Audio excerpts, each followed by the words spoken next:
naman pera ang ninanakaw. Pwede ang trust, diba? Ay! Yung mga ganun klase. Oh my God! Anong tiwala ang mananakaw sa akin?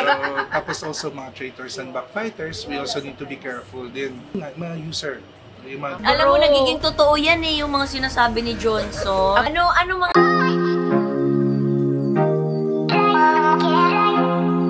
Na-shocked ang mga supporters ng kapamilya actress na si Kim Chiu nang bumandera ang balitang kinasuhan niya ang kapatid na sila Kambini Chiu.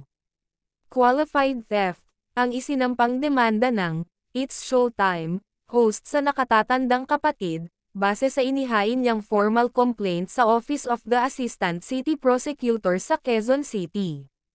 Kasama ni Kim ang kanyang mga abogadong sina Zylene Dollar at Archer Nargregana sa pagpa-file ng kaso, pati na ang kanyang sister na si Twinkle at brother-in-law. Nag-file si Kim ng criminal case against Kambini Chiu. We filed a criminal complaint for qualified theft. That's all we can share for now, ayon kay Dollar. Nadiskubre ni Kim ang financial discrepancies sa negosyo nilang magkapatid. Right now I am not authorized to name the business, but I think fans would know kung ano po yung business ventures na she shared with Miss Kambini Chiu. Generally I can say that she, Lakam, is part of the management of the business, sabi pa ng legal counsel ni Kim patungkol sa posisyon ng Ines Anto sa negosyo ng aktres. Kasunod nito, inilabas ng ilang fans sa social media ang isang video clip mula sa vlog ni Kim na in-upload noong Chinese New Year 2024.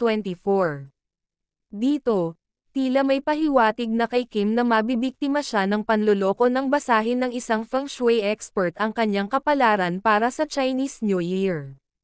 Base sa video na ipinost sa X-post ni Shin Chae-kyung, nabanggit nga ng feng shui expert na si Johnson Chua na may posibilidad na manakawan siya base sa zodiac forecast.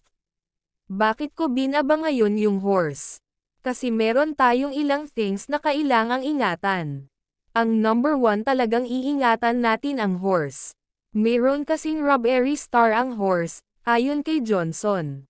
Sabi pa niya kay Kim, ang problema kasi, when you talk about robbery, hindi lang naman pera ang ninanakaw. Pwede ang trust, di ba? Yung mga ganong klase. Reaksyon naman ni Kim, my God. Anong tiwala ang mananakaw sa akin? Sabi naman ni Johnson, tapos also mga traitors and backfighters. We also need to be careful sa mga user. So medyo maging maingat ka lang. Kung matatandaan, matagal nang pinag-uusapan ang tungkol sa away ni Kim at Lakam na nagugat umano sa isyo ng pera at sa itinayo nilang negosyo. Bakit ko binaba ngayon yung horse? Yeah. Kasi meron tayong mga ilang things sa kailangan bantayan. Ano yun? Ay, nakakakaba. Ayoko naman yan. Yun? Ito na naman ang libro. Alam mo, nagiging totoo yan yung mga sinasabi ni Johnson. Ano mga iingatan? Okay, yeah. So far, no, yung, number 1 ingatan talaga natin ng horse is that meron kasing robbery star ang horse. Ang problema kasi when you talk about robbery, hindi lang naman pera ang ninanakaw. Pwede ang trust, diba? Yung mga ganun klase. Oh my God! Anong tiwala ang mananakaw sa akin? Tapos also mga traitors and backfighters, we also need to be careful din. Mga user, yung mga ganun Maraming siya. ganun ngayon. So kaya medyo maingat ka lang. Shucks, magkakaroon pala ako this year ng trust issues. Also, another thing para din sa horse, kasi meron din tayong distraction star. When you say distraction, medyo mabilis ka ma-distract. O mawala sa focus.